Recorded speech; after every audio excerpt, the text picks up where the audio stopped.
प्रश्नावली आपका 1.4 कक्षा 10।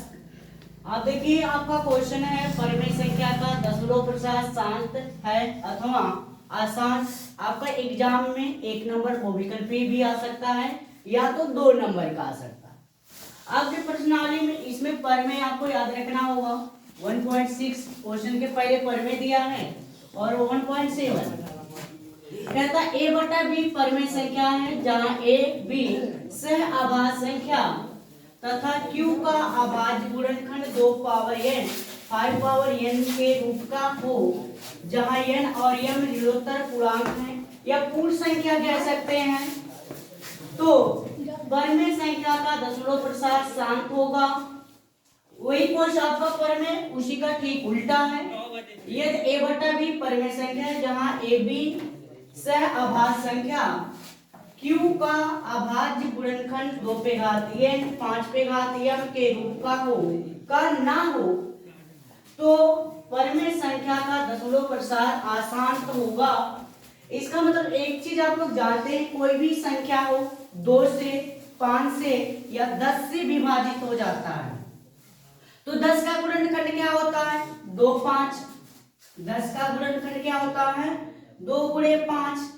इसका मतलब यह है कि कोई भी संख्या 10 से पूर्ण रूप से विभाजित होगा यदि उसका अभाज्य गुणनखंड 2 पे घात n या 5 पे घात m के रूप में हो। कोई भी संख्या 2 से विभाजित होता है 5 से विभाजित होता है 10 से वह पूर्ण रूप से कट जाता है। आप पिछले क्लास में पढ़ रहे थे कि शांत परिमेय संख्या, यहाँ पर आपको वहां भाग देना पड़ता था, यहाँ बिना भाग दिए हम लोग हल करेंगे। क्वेश्चन 1 देखिए आपका 13 बटा 3125 है। इस क्वेश्चन को बिना लंबे भाग दिए आपको बताना ये शांत है कि आसान। देखिए 13 और यहाँ पर 3125 का अभाज्य गुण से अभाज्य संख्या है तो यहाँ आपका क्वेश्चन कह रहा है q का अभाज्य गुणनखंड q की जगह कितना है 3125। इसका हम लोग क्या करेंगे गुणनखंड चेक करते हैं क्या आएगा। देखिए 2 से तो कटेगा नहीं, आपका सम संख्या नहीं है। 3 से कटने के लिए चेक करो 3 1 4 4 2 6 6 5 11 11 संख्या जो 3 से नहीं कटता है इसलिए हम 5 से काटेंगे। देखिए 5 6 30 1 बचा 5 दूना 10 और 5 25।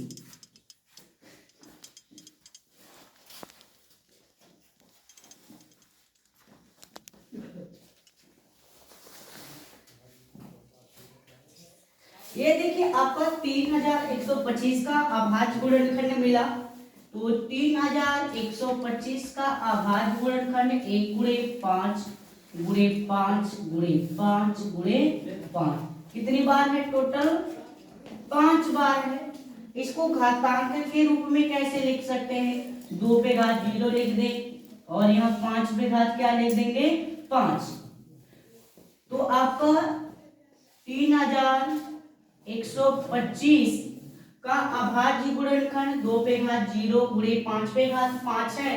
देखिए आपका किस परिमेय में ये आपका बिलोंग कर रहा है परिमेय 1.6 यानी आपका 2 पावर n और 5 पावर m के रूप का हो इस रूप में है इसलिए आपका क्या होगा 13 बटा 3125 क्या हो गया शांत परिमेय संख्या। क्या कहलाएगा शांत परिमेय संख्या। देखिए अन्य क्वेश्चन की बात करें आपका एक क्वेश्चन आपका है 23 बटा 2 पे घात 5 गुणे 5 पे घात 3 के रूप में लिखें तो आप लोग बताइए शांत होगा कि आसान। चेक करिए किस रूप में आ रहा है परिमेय 1.6 के अनुसार क्या होगा यहां लिख देंगे आप परिमेय 1.6 के अनुसार क्या हो गया शांत होगा शांत परिमेय संख्या। दूसरा क्वेश्चन आपका एक और है 129 बटा 2 पे घात 3 3 पे घात आपका 5 से या 7 है और 7 पे घात 5 है। तो यहाँ बताइए इस परिमेय में किस रूप में आता है, परिमेय 1.6 में या 1.7 में। तो यहाँ देखिए के रूप का नहीं है, यानी इस संख्या में 7 पे घात अधिक आ रहा है, केवल 2 और 5 पे घातांक होना चाहिए, इसलिए यहाँ आप क्या लिख देंगे, परिमेय 1.7 के अनुसार क्या होगा आपका, बताइए शांत का होगा क्या अशांत, तो आपका अशांत परिमेय संख्या, अशांत, यहाँ नीचे लिख देते हैं, नहीं तो आप वहां देखेंगे तो समझ नहीं पाएंगे, अशांत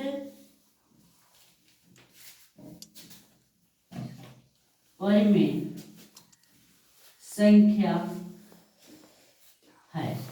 इस तरह से आप कोई भी क्वेश्चन करेंगे तो एग्जाम में आपका 1 या 2 नंबर का आएगा, तो आप याद रखना ये दोनों का मय से केवल 1 होना चाहिए। सहअभाज्य का मतलब होता है उनका मय से, यानी HCF 1 हो, और इसका अभाज्य गुणनखंड अगर 2 या 5 या 2 5 मिलेगा तभी आपका शांत होगा। अगर 2 5 या 2 5 के बाद अन्य कोई संख्या आ जाएगा गुणनखंड में तो शांत परिमेय संख्या आपका नहीं होगा, उसका मतलब अशांत परिमेय संख्या होगा।